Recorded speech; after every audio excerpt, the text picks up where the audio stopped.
Mına бүгүn жаздын жаркыраган жаз маалында улустун улуу күнү Нооруз майрамы болуп отурат.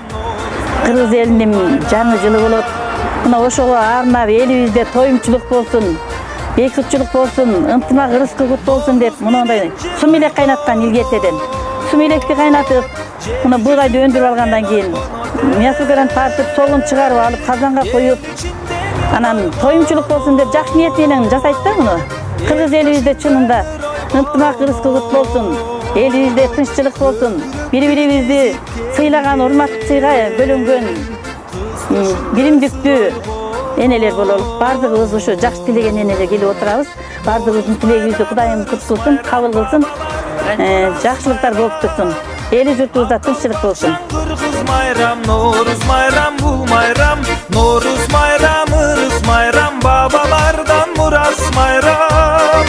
Ак калпакчан кыргыз майрам, Нооруз майрам, бул майрам.